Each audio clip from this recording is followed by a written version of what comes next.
This KFAN podcast is sponsored by Builders and Remodelers, exclusive Twin Cities provider of Elements Windows. Get the highest quality windows at unmatchable value. Visit buildersandremodelers.com for more details. Hey, it's Ryan Reynolds here from Mint Mobile. Now, I was looking for fun ways to tell you that Mint's offer of unlimited premium wireless for $15 a month is back. So I thought it would be fun if we made $15 bills. But it turns out that's very illegal. So there goes my big idea for the commercial. Give it a try at mintmobile.com/switch. Upfront payment of $45 for 3-month plan, equivalent to $15 per month required. New customer offer for first 3 months only. Speed slow after 35 gigabytes if network's busy. Taxes and fees extra. See mintmobile.com. Gatorade Zero, the #1 proven electrolyte blend, made with zero sugar. Designed to hydrate better than water so you can lose more sweat and push more limits. Gatorade Zero. Is it in you? Come on. Why is this taking so long? This thing is ancient. Still using yesterday's tech? Upgrade to the ThinkPad X1 Carbon. Ultra-light, ultra-powerful, and built for serious productivity. With Intel Core Ultra processors, blazing speed, and AI-powered performance that keeps up with your business, not the other way around. Whoa, this thing moves. Stop hitting snooze on new tech. Win the tech search at Lenovo.com. Lenovo. Unlock AI experiences with the ThinkPad X1 Carbon, powered by Intel Core Ultra processors, so you can work, create, and boost productivity all on one device. A fan. Shall we begin? He's got big balls. I knew we was gonna beat them clowns. Holy Toledo! Football Feast. Let's go, everybody. Let's go. Good morning. Hold on to your butts. Yeah! Oh my God! No way! Ah! All I can say is, wow. Thank you. Get over it! 9 to noon. This is an old-fashioned ass-kicking right here. And that's a fact. The game is over.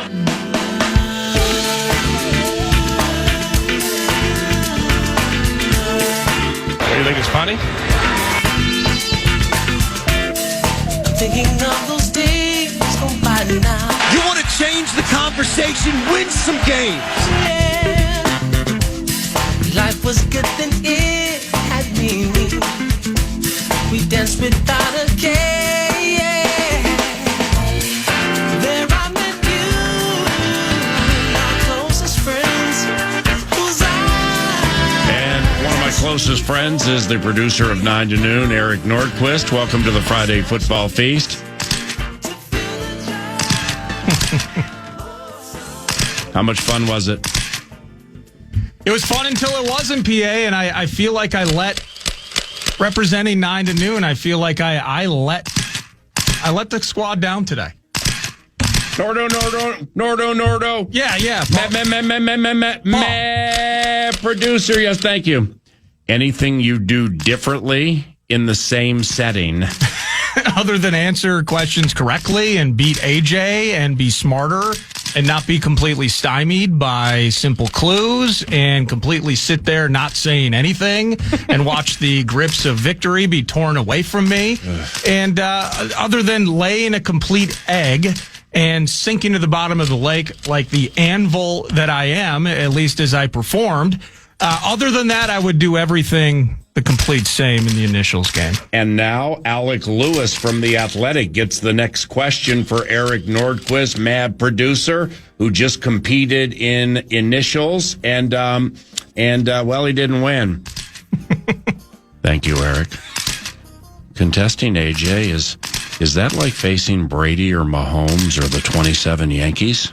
Yeah, he's pretty good at this game. And I don't know if he practices. I don't know what it is. And there's something weird about there's an innocence to AJ, but there's a smugness there. There's an arrogance underlying the surface. And he knows he's good at this game, and he just kind of waits around him. He dressed up like a freaking goat at the final a couple of years ago. He knows that he has this thing handled, and it takes a gargantuan performance to beat him. And, it hurts losing to AJ. It's frustrating. It comes from a point where I only play once or twice a year during the tournament. And if I don't play until next year, which is the case, I'm fine with that. I'll get up tomorrow morning. But I'm going to get up tomorrow morning bitter, not because I lost to Oak, not because I lost to Taylor Heizu, who everyone loses to because all she does is hoist trophies, not because I lose to Parker. I lost to AJ, and it might have ruined my weekend. Alec, you get the final question and the follow-up to your previous question. Let's turn the volume down so I can hear him. Thank you. Where do you go from here? And given you are a co-worker with AJ Mansour, yes, do you believe there will be any animosity within the workplace at the vast and ever-expanding iHeart Minneapolis campus? And good morning. And good morning. I will say this.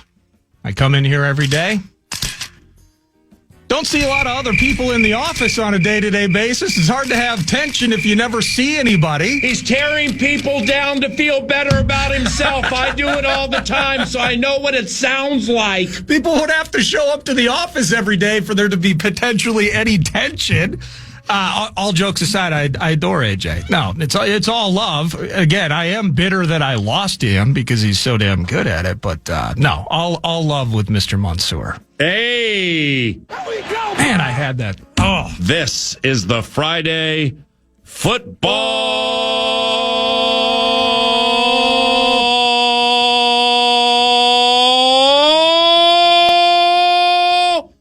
Feast! Good morning, ladies and gentlemen. Those joints have come and gone, and the Vikings and the New England Patriots, the red, white, and blue of recent football inadequacy. But overall, the red, white, and blue of football immortality. They meet for a third and final time tomorrow at noon on KFAN, Fox 9 and KFAN for the simulcast. Kevin O'Connell, head coach of the Minnesota Vikings, joins us for the entire third quarter tomorrow. KO, you know. All right, here's when we tell you this. Game at noon, third quarter. Don't know the time, but third quarter, after halftime is what we call it in the business. Kevin O'Connell on the sideline, on the microphone, joining the simulcast for the entire third quarter. Wow. If you missed it last year from Philly. So good. He captured the imagination of the football nation. He was telling us plays before they happened and what needs to transpire for plays to work. It was innovative. The Vikings public relations staff is playing incredibly fast right now, as they are wont to do. And for KO last year, it basically was like, all right, PA, all right, guys, we're going to try a screen right here, and we need this right guard to pull out and pick off that will linebacker. And if we do that, everything will be in fine fettle. So that's what you're going to get tomorrow on the radio and on TV with Kevin O'Connell. One of my favorite parts from that last year, I don't know if you recall this, and I forget even what the play was that garnered it. There was either a flag or there was not a flag. Oh. And O'Connell ran down the sideline and said, "Here we go, Paul!" Yeah, I remember that. And the simulcast was kind of in a bit of a bind here because you're not sure exactly how the coach is going to address the ref. That's right. And we in the end, KO, very, very polite. Sneaky chat. With the ref, but you're getting the sneaky, do you bail out of this? Do you mute the mic? Or do we really dig into the down and dirty details of a referee and head coach under the cover conversation at Lincoln? And he handled it the way he does with respect. And of course, always classy as the head coach. But that was one of my favorite moments. Like, is he going to go off on this guy? I mean, it's it's an exhibition here. Coach is fired up. Yeah, coaches going off on referees or officials during the preseason is, well, that's of the aberration variety. Very much so. You know, just like teams scoring 48 points like the Pats did last week, or Sam Howell leading a team on a 94-yard preseason touchdown drive. So we don't expect the head coach of the Minnesota Vikings, HOF, to go off on Carl Sheffers at any time during the simulcast. here's the concern. Here's the low-key concern. Because last year, O'Connell, when he was chatting with said ref, I don't believe he let him know, look, I'm 5-0. I'm mic'd up. It's a simulcast. It's bugged. Yeah, we're bugged. All right, it's Fox 9. It's KFAN. And I made the mistake early in the third quarter of calling it the radio network, so therefore they threatened to drop it on the radio station. It's the audio network, and it's vast and ever expanding. HOF. Because if he doesn't let Sheffers know, what if Sheffers is like, look, Kevin, we talked about this. I mean, you got that fourth quarter call that we knew we blew last year in the first Lions game. I always love that one. How many solids do we have to do you up in here? Then all of a sudden it's ProFootballTalk.com. Carl Sheffers did Kevin O'Connell a favor last year and nobody knew about it. HOF. That envelope's going to show up on time again, isn't it? Ooh. So this actually presents an opportunity. Here it is. With the simulcast tomorrow, noon for the boom, even though there are no booms in the preseason, but noon for the metaphorical boom. Vikings and Patriots, noon simulcast. Third quarter, I may ask Kevin O'Connell to run a specific play, and he'll probably say no. But nevertheless, if we had a play that we could ask Kevin to run, he gets with the guy who will be calling plays at that time, offensive coordinator Wes Phillips.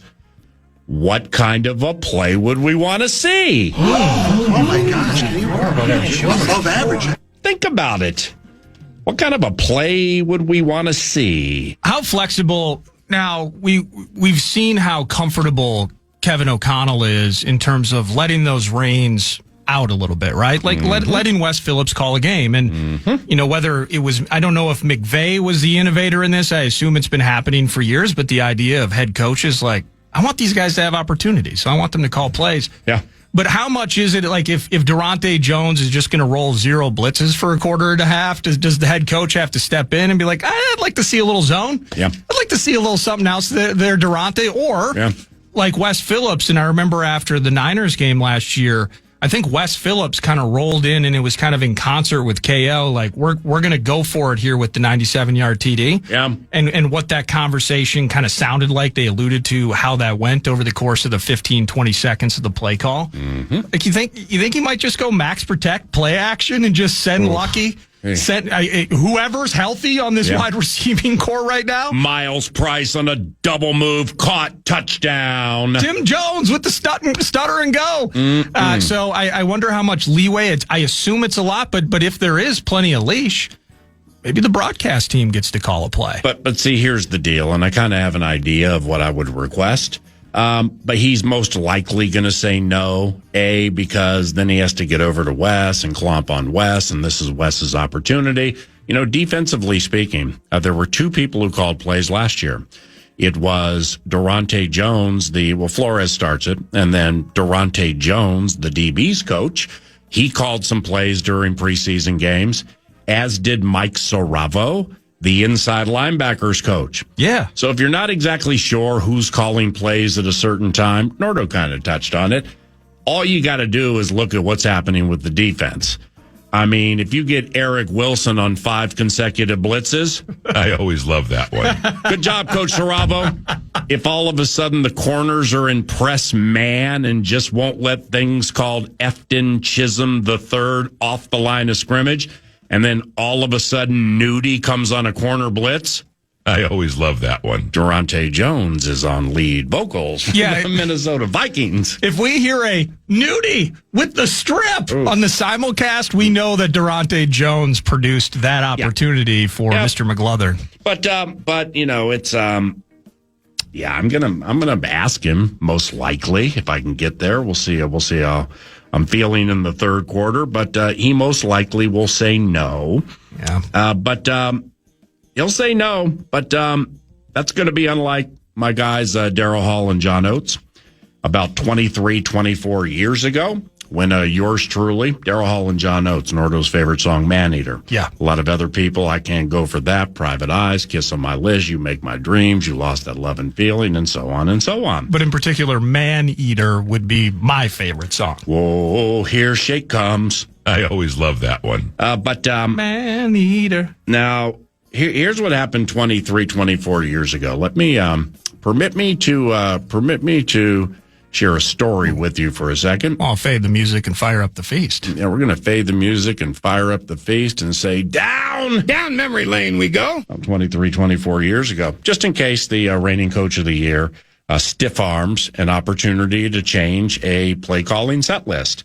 That would be antithetical to what the most successful and greatest duo in the history of music, Daryl Hall and John Oates, did 24 years ago when yours truly sneaked into a Northwest Airlines party at the Minneapolis Convention Center on a tout and changed the set list of the greatest music duo in music lore. Down memory lane we go. Minneapolis Convention Center, private Northwest Airlines party, mechanic friend of mine, Greg M.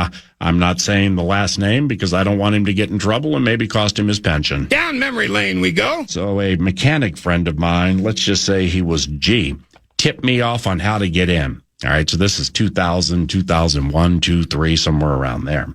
I believe I was calling Vikings games at the time, so it might have been during my first season, 02-03. Now, yours truly had the timing of the event down. That's the key here, the timing of the event, because I'm not part of the Northwest Airlines covenant.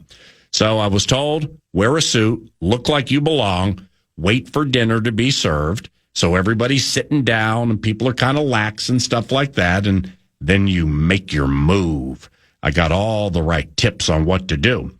So that's a smart play, actually. Got to credit, as I said, George Y. Wouldn't want to share his full name, cost somebody their pension. I always love that one. All right, 3-2. So the timing of the event was secured. Yours truly shows up 15 minutes before Daryl Hall and John Oates take the stage. I walk right up to the stage, and they start playing music, and I was 2 feet from music immortality. I mean, right there. Thing is, I was the only person standing. Oh my gosh. So, way to blend in. Thank you. I was right up front like, hey, do what you want, be what you are. Can I hear that? What about Sarah Smile when you do that? I mean, not that they care about it, but kind of, I'm just trying to picture this scene where maybe you're thinking like, okay, a couple of gals and they're up there and just really love Sarah Smile and some of the hits and couple of flight attendants, Las Vegas turnaround. Yeah. It's just you in a suit, and I'm picturing it like it's almost like a little bit oversized if it's early 2000s. Maybe it's a little big in the shoulders. Looking like David Byrne from the Talking Heads in that one video from days gone by. You got the spiked jet black hair. You have 2 eyebrows at the time, and you're just locking eyes on Daryl. Right next to him. Oh, what 2 feet from my all-time favorite. Problem is, boring, snooty Northwest Airlines executives complained because I was standing in front of their tables. Can you, man? Who's he? Is he a pilot? No, I'm cool. No, man. I'm sorry. You can't see John Oates. I mean, he's 5'2" in the first place, but nevertheless, you can't see the guy. I understand, so I'll take a seat. So then I took a seat and they played a couple of songs and it was like boring, snooty and all that. But I'm taking in music immortality from now 5 feet away. So then they hit a song called I Can't Go For That. Don't Make Me Do It. I Can't Go For That. And even the suits and their dates actually pushed back the chairs, stood up, and started bouncing a little bit. So per the phrases that used to be popular, nobody ever uses or has any idea what they mean these days, your boy was in like Flynn. I always love that one. You started the party. So that's when I reassumed my position, 2 feet from the left of Daryl Hall. This is about 24 years ago, Minneapolis Convention Center, private Northwest Airlines executive party, one that I sneaked into because I had the timing of the event, and I looked like I belonged, and I walked right up to the stage. Then when they realized I didn't belong and I'm not a full-time like baggage handler, well, then I just sat down and listened to a couple of songs. But once the bosses got up and started bouncing to I Can't Go For That, well, then like I said, I felt I was in like Flynn. I can't go for that finished. And this is where it ties to tomorrow, third quarter simulcast, requesting en route to coaching immortality. Kevin O'Connell let the broadcast team call a play and just see how the play works. And he's going to say no, and we're not going to be offended. But, old Darryl Hall didn't say no when this happened, because once the bosses got up and everybody was standing up, I'm now 2 feet to the left of Darryl Hall. I can't go for that finishes, and it was quiet. And I said, and I looked for this song in the system for a couple of seconds. I know it's there, but I don't want to put too much time into it. That's when I reassumed my position 2 feet to the left of lead vocal immortality. And I said, you have to do Las Vegas Turnaround. It's the stewardess song, and this is an airline party.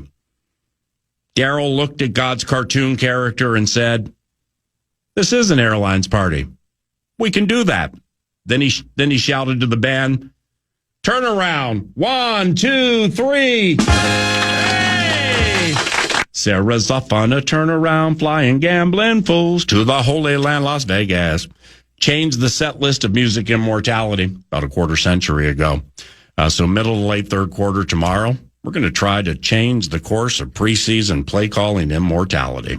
That may require clipping on an offensive coordinator, but nevertheless, we'll see what happens, and we are ready to take the L, as the kids would say, or take the no, as 9 to noon expects. But we still will try. I'll give them 19 seconds here. Oh, let's do it again. Stop, please. Hey, Darryl. Looks at me, says nothing. What are you doing here? This is an airlines party. You have to play Las Vegas Turnaround. It's the stewardess song. You have to play Las Vegas Turnaround. This is an airline party. This is an airline party. We can do that.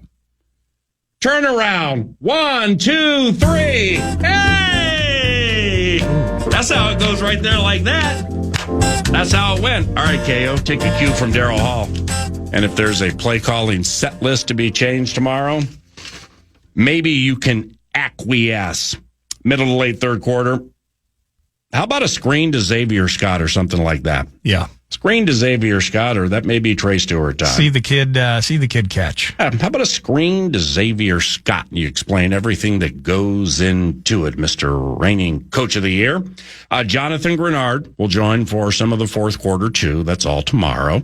It's going to be the absolute bomb. Can't wait for it. Wonder if we see Jordan Addison. If not tomorrow, then with a guy who had 10 receiving touchdowns last year, I mean, we'll see him at Tennessee, right? Third preseason game, absolutely nobody plays. Jordan Addison to Tennessee, right? Oh, my God. Well, I mean, yeah, I think, yeah. And here's why. Even though JJ McCarthy won't be playing in the Nashville game, let's not forget the game changer, Jordan Addison, is suspended 3 games to start festivities, which means if we saw him in the joints and he tore it up, and I could argue Jordan Addison was the best of every single player in those joint practices.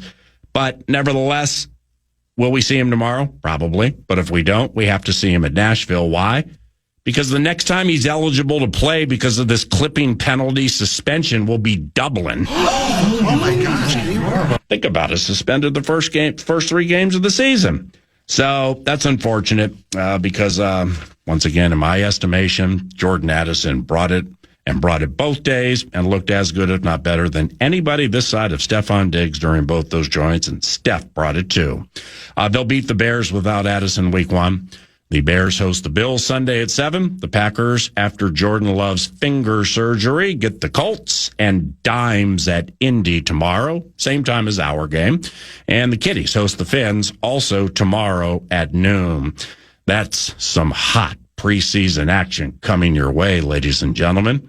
Alec Lewis is a feast favorite these days, and he'll be here 10 to noon to share and to handle business, courtesy of Steve's Appliances and stevesappliances.com. Alec Lewis at 10 o'clock. A division deep dive is next. Then some Justin Jefferson intensive bikes, bites, and sound. So let's have a funky and fresh and fervent feast today. What do you say, boys and girls? All courtesy of TimberTech and TimberTech.com. Nordo produces, and I'm Paul Allen. You're listening to FM 100.3 KFAN, your third quarter play call changing leader.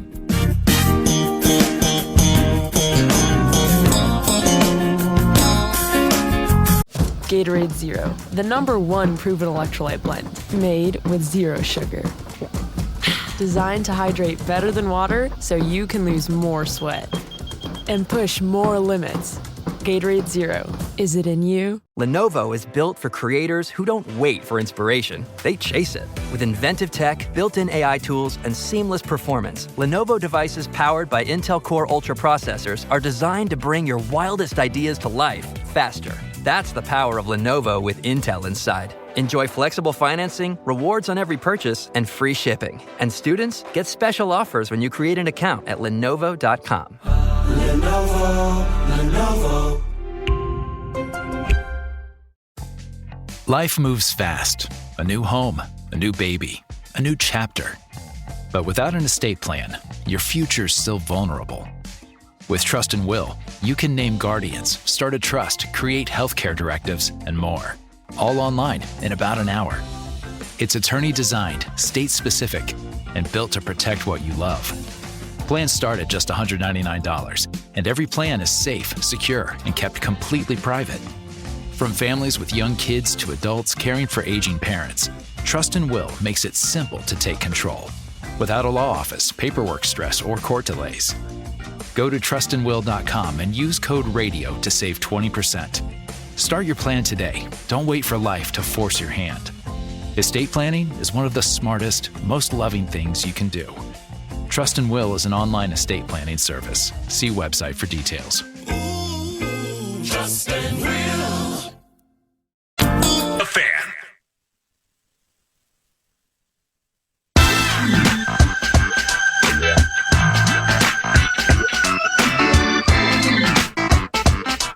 It's not a radio show. It's a love covenant. Happy Friday to you. Welcome to the Friday Football Feast. The adversaries within the NFC North have their second preseason games this weekend. So while we take on the red, white, and blue of Joshua Dobbs' immortality tomorrow at noon via the simulcast, the Bears, Lions, and Packers also are in action. A couple of them play at noon, and there is a Sunday night contest involving the Chicago Bears and the Buffalo Bills at Soldier Field, and that'll be the final NFC North preseason game, week number 2. Let's do some division diving and see what division diving dilemmas the adversaries may be facing into what is officially week 3 of the preseason, but that's weird because they count the HOF game as week 1. We don't count that. There's only one game. So nevertheless, second preseason games for everybody. And Nordo, here you are. Yeah, let me hit you with this right out of the gates. Ben Johnson addressing the media. And he was, all the big timers are playing. I'll let him talk about it. Last week, you came up with a plan for how many guys were going to play on Sunday after the day off. Mm-hmm. Day off was yesterday. Did you guys settle what you want to do? Yeah, I'll go ahead. Our starters are going to play. Hey. Everyone's going to play. What's the value? Everyone?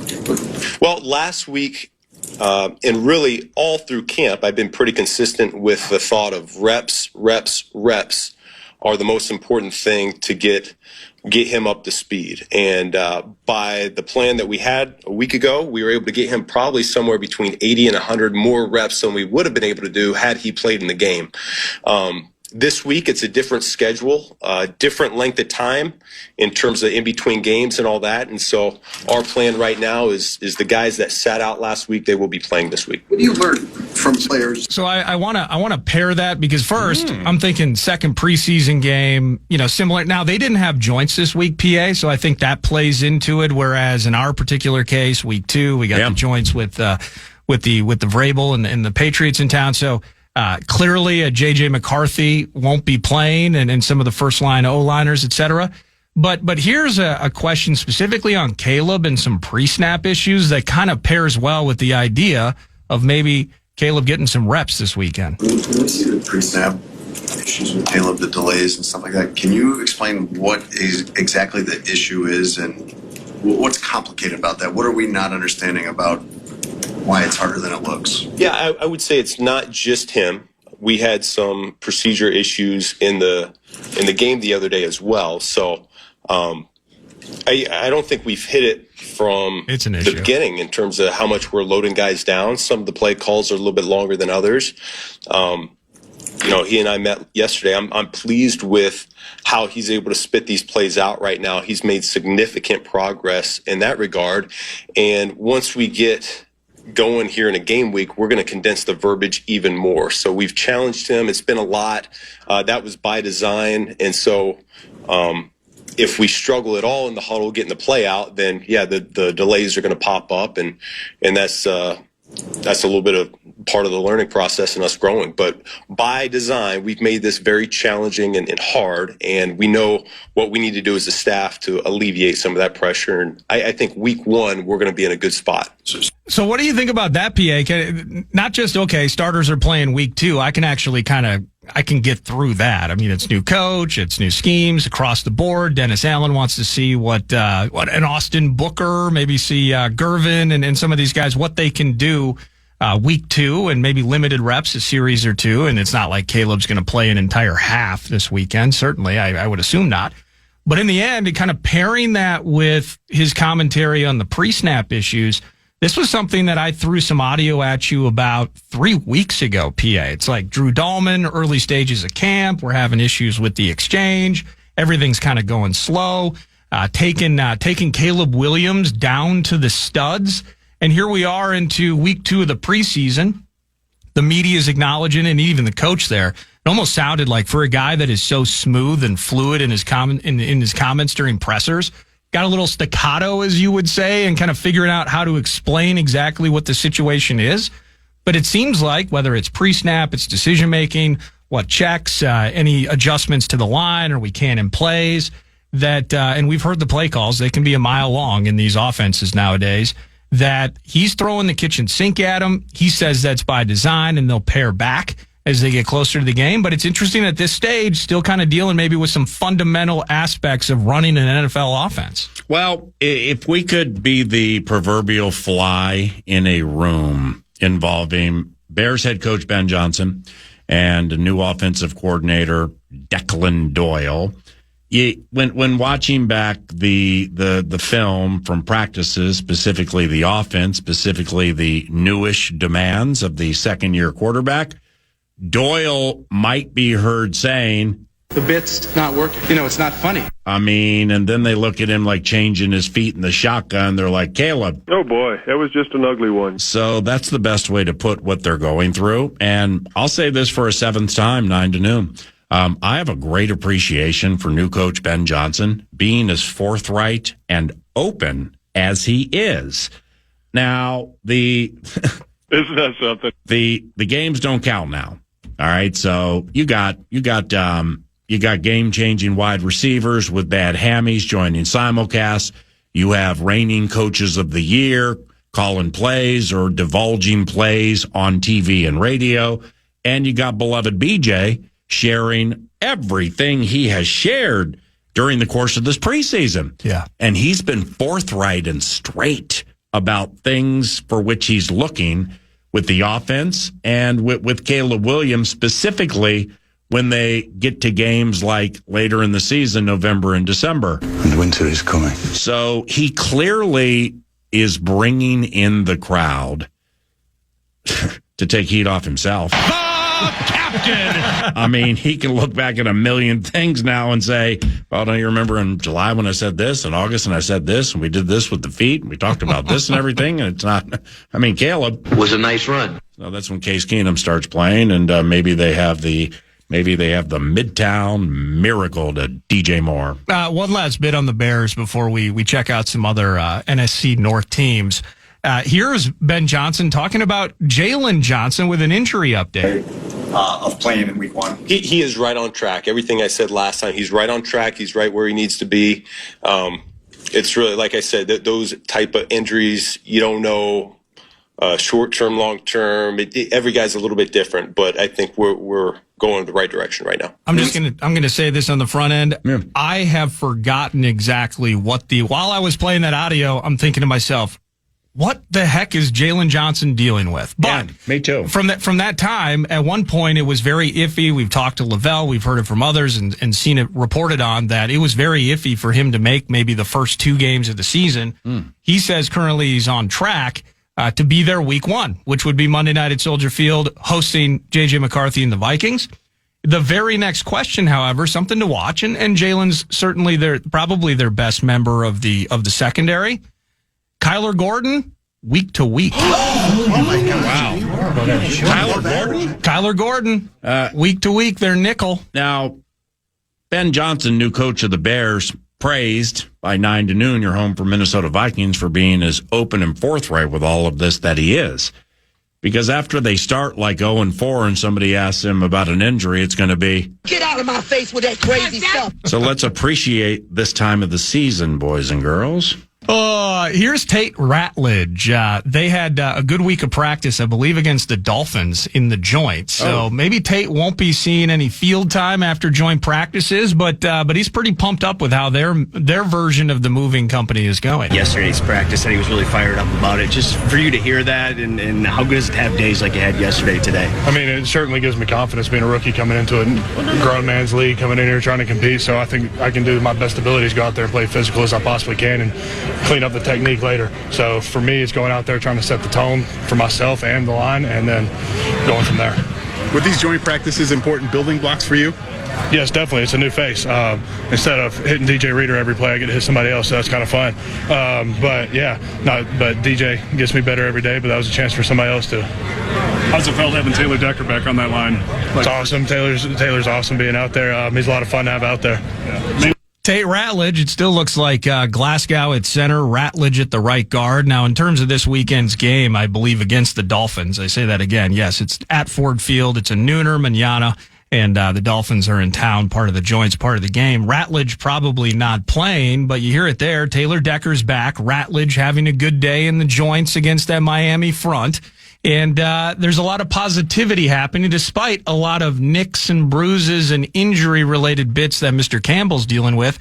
Ratledge in the O-line, feeling fine. And I'm glad that he's getting that wonderful experience against those game-changing 3 techniques for the Miami Dolphins because we're not far away from September 8th, where it's 3rd and 6 for Caleb Williams from his own 17, takes the snap out of the shotgun because he refuses to go under center. Here comes Javon Hargrave rushing around Tate Ratledge. They call him the Grave Digger.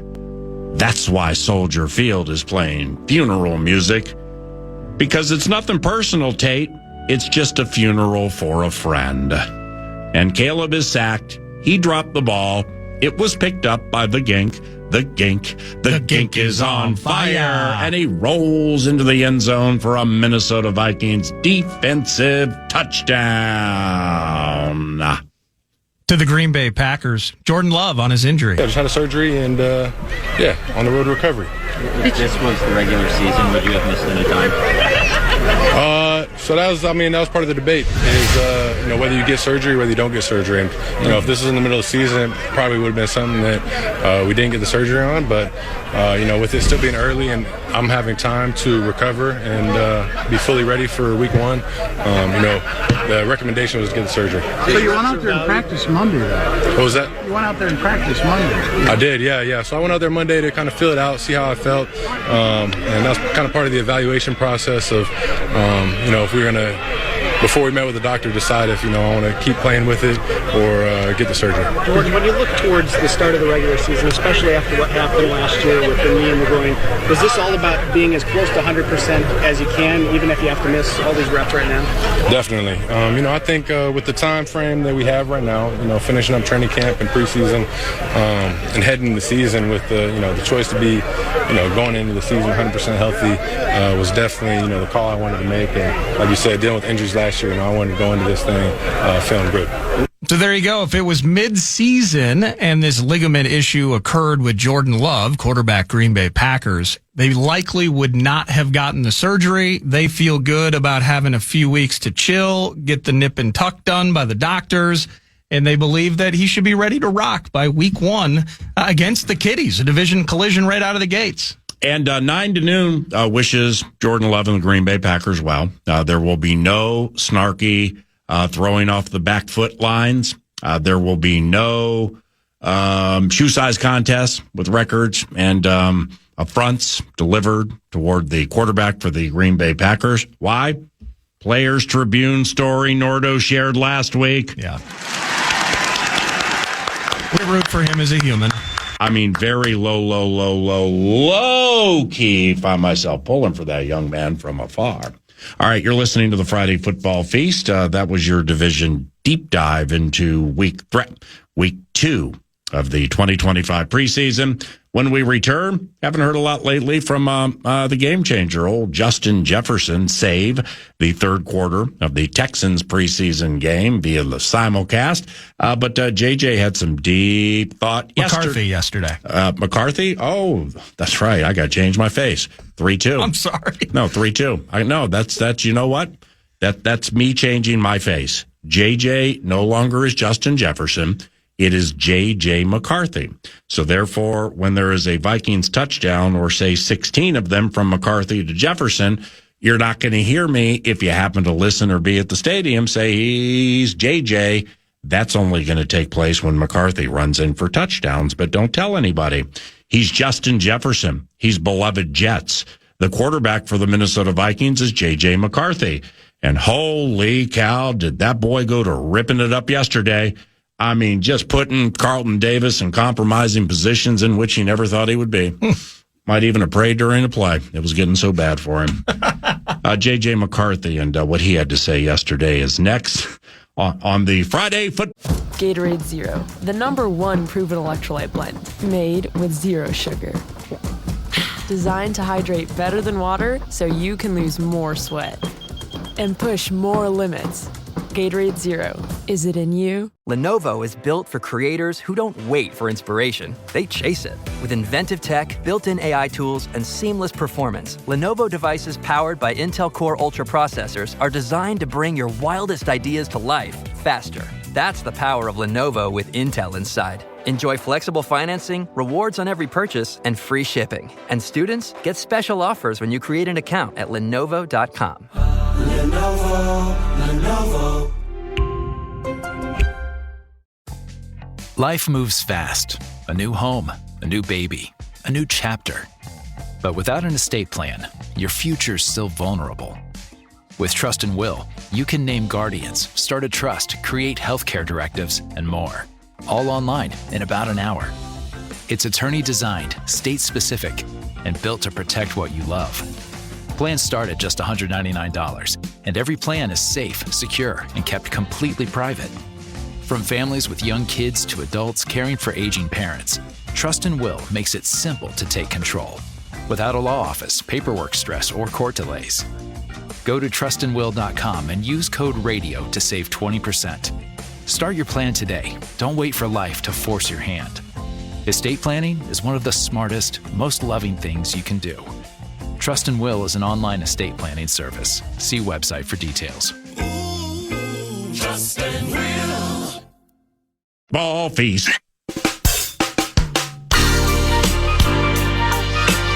Welcome back, 9 to noon. Alec Lewis in studio next segment. But first, following the joint practices, quarterback JJ McCarthy addressed the media. Let's listen. We had a great few practices with this joint practice. Vrabel, he had the guys ready, and it was an awesome opportunity for us to learn and grow and continue to develop the philosophies and chemistry that we're working towards. And just want to open it up to any questions. But first, just want to express my gratitude towards all the fans. You've been absolutely fantastic coming out here, packed house every time there's an open practice. So just want to say, all of us, myself included, really appreciate you guys and can't wait for the season. JJ, did today feel like one of your better days out there? It did. The offense was humming as a whole. I feel like the physicality up front really set the tone, and just the way we were able to execute and, just be precise. But it all starts with the boys up front. They did a tremendous job today. From your perspective, what was working? It was really a culmination of everything. I felt like we were running the ball really well.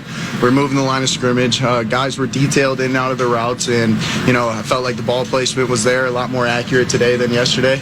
But still a lot of throws that I want back and could put in better spots. But at the end of the day, I feel like we were just functioning very well, ones and twos. What's the ball placement? Like when you have a few throws like yesterday, there were some throws in that regard. Like, how do you evaluate that? How do you think of yourself as a thrower when you have a day like that and then a day like today? I think I'm one of the most accurate guys out there, and just being able to take it day to day and really hone in on just every single throw. It's not just the ball was completed. It's, did I give him runner's ball? Did I put it on the right pad for him to turn a certain way? So just being able to really lean into that as one of my strengths is something that I always have to be extremely hard on every single throw.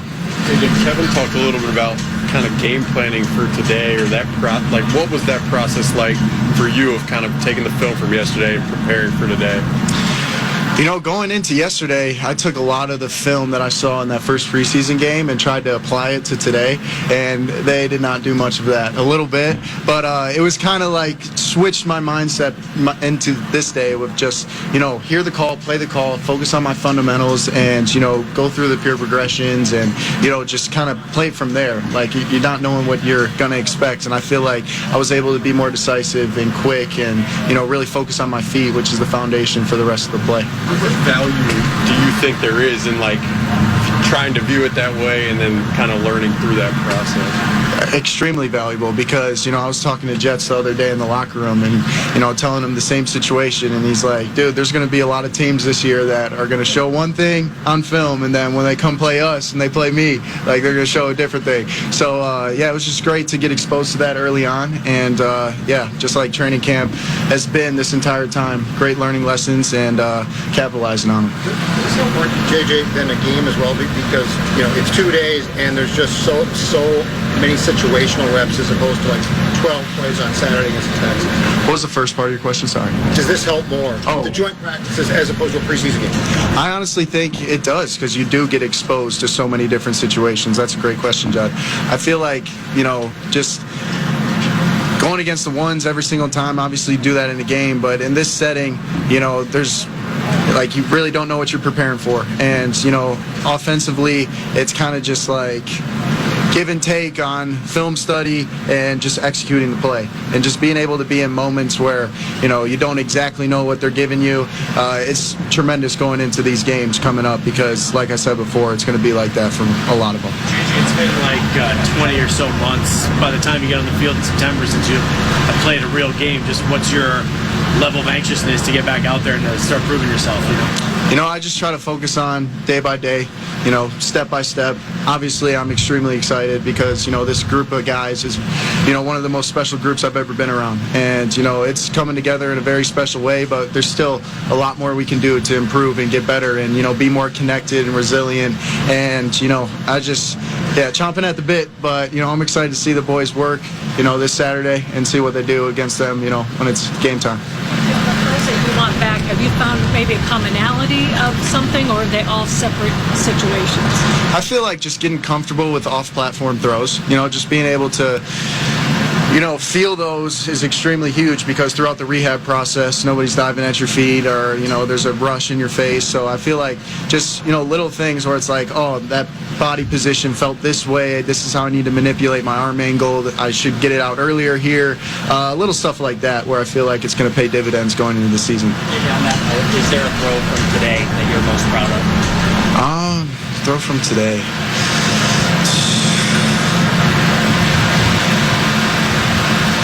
It was nice to hit Aaron down the field, that's for sure. There was a little pocket movement before that. But I think, just closing it out with JA on a little post in the end zone, that was, I felt like the location was where I wanted it to be, but that was one of those throws where I learned a lot from, just the feeling the pocket and, manipulating my arm. Would like it a little bit higher, but, he made a great catch and a great play. But yeah, there's a lot of good ones out there. The one to Jordan in the red zone, a little layer ball over the corner. That was something that I was working on a lot this offseason.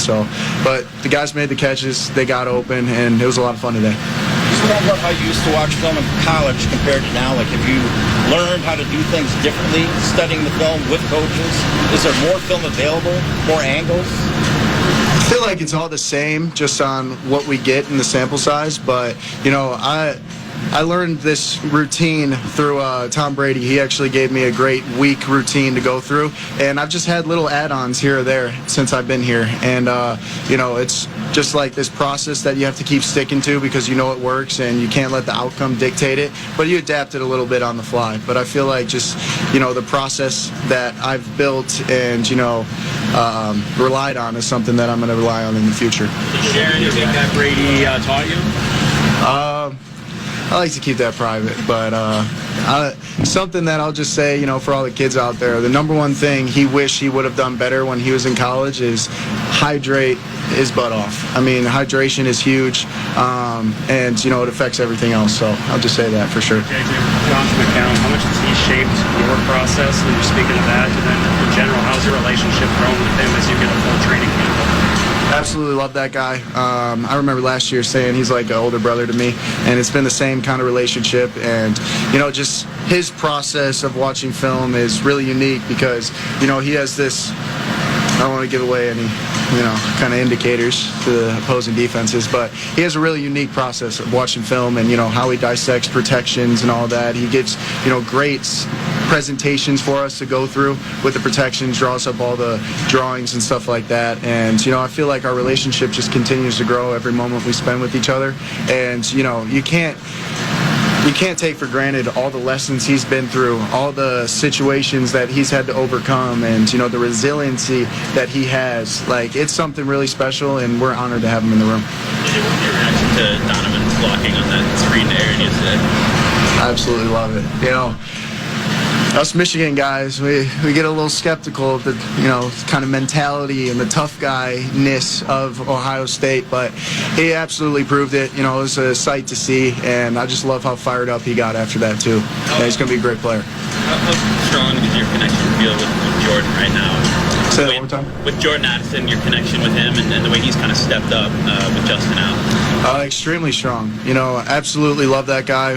One of a kind human being, and one of a kind route runner. He does some really special things out there. The way he gets in and out of the cuts, and then his top end speed too is first class. But I feel like just our relationship off the field really is starting to carry over on the field, and yeah, he's open a lot, so it's a lot of fun to throw to him. Yesterday, T.J. Hawkinson was saying that he's found that sometimes when he thinks things are going pretty well, that he finds you're pretty hard on yourself on what maybe a minor thing here and there.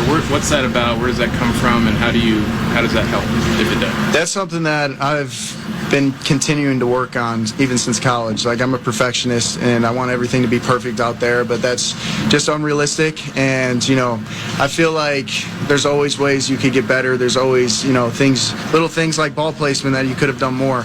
And that's kind of the psycho in me when he catches a 20-yard high cross and I'm like, could have been 30. But at the end of the day, it's about just staying neutral the whole time after those plays, good or bad. Focus on the next play and kick it in the teeth. Last couple for JJ, success in the 2-minute drill and both the last couple of days. So what do you think is the key to executing those drills successfully? The mentality, the different mindset you have to step into. But I feel like, just treating it like it's a game. Like, these are valuable reps. Kind of going back to your question, Judd. Just being able to put yourself in that uncomfortable situation, go out there and execute the simple things. Because, the noise could get loud. You could be thinking, I got to make this play right here. But, one of Coach McCown's favorite plays is when we got 7 up, I made a protection call, rolled out, threw it away, saved time. Like, little stuff like that is kind of what makes or breaks a 2-minute drive and the momentum. So yeah, it's just, keeping level head and just focusing on the little details and going out there and executing each play. JJ, how has going up against the Brian Flores defense every day helped you kind of get uncomfortable and be used to that? It's been amazing, just the scheme, but the players are one of a kind, and just being able to see that every single day, and having a thought pre-snap, but always having to rely on that post-snap confirmation is huge, because young quarterbacks could get caught with I saw this, so I expect this. So it's just been great that it's kind of like that every single play, and they got a lot of different pressures that exposes us as an offense, and the communication with Ryan and the rest of the guys, and Aaron and Jordan. It exposes us to a lot of looks that we'll see in the season. And yeah, he's just a tremendous play caller too. He knows our weaknesses and tendencies and all that. So it's a heck of a chess match going against him every day. Catch up with Drake May this week, and what are your thoughts on how he's handled his career so far? I absolutely love Drake. We spent a lot of time together growing up at camps and stuff like that, and competed against each other in a little 7-on-7 All-American game and all that stuff. But I think he's doing a tremendous job. Obviously, pretty tough situation to go into last year, and I think he did a really good job just handling that, handling himself, being a pro's pro. And I'm excited to see what the future holds for him, because he's got a good team around him. I love what Braves is doing, and yeah, it's going to be fun. JJ McCarthy addressing the media yesterday, and we're going to turn the page to the 10 a.m. hour next, featuring a guy who was on site, asked a couple of questions of the QB, chatted with the head coach, the whole bit. The Athletic's Alec Lewis is going to be in studio as part of the feast. Final 2 hours ahead on the.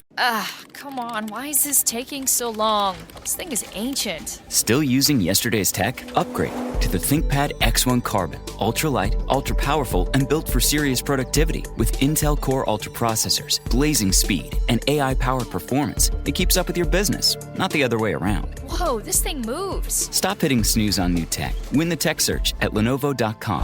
Lenovo. Unlock AI experiences with the ThinkPad X1 Carbon, powered by Intel Core Ultra processors, so you can work, create, and boost productivity all on one device. Every day has a to-do list, but adding Enjoy Belvita to yours can help you knock out the rest of it. Belvita breakfast biscuits are a tasty and convenient breakfast option when paired with low-fat yogurt and fruit that provides steady energy all morning. While Belvita Energy Snack Bites give you the perfect mid-morning refuel. Best part, they both taste great. So make the most out of your morning with a bite of Belvita. Pick up a pack of Belvita at your local store today. The day begins at the Chase Sapphire Lounge by the club at Boston Logan Airport. You get the clam chowder. In San Diego, it's tostadas. New York, espresso martini. It's 10 a.m. Why not? It's the quiet before your next flight, the shower that resets your day, the menu that lets you know where you are. This is access to over 1,300 airport lounges and every Sapphire Lounge by the club. And one card that gets you in. Chase Sapphire Reserve, the most rewarding card. Learn more at chase.com/Sapphire Reserve. Cards issued by JP Morgan Chase Bank and a member FDIC, subject to credit approval. The Twisted Tale of Amanda Knox is coming to Hulu and Hulu on Disney Plus, August 20th. In 2007, Amanda Knox was halfway around the world, studying abroad in Italy. She had no idea her dream would turn into a nightmare.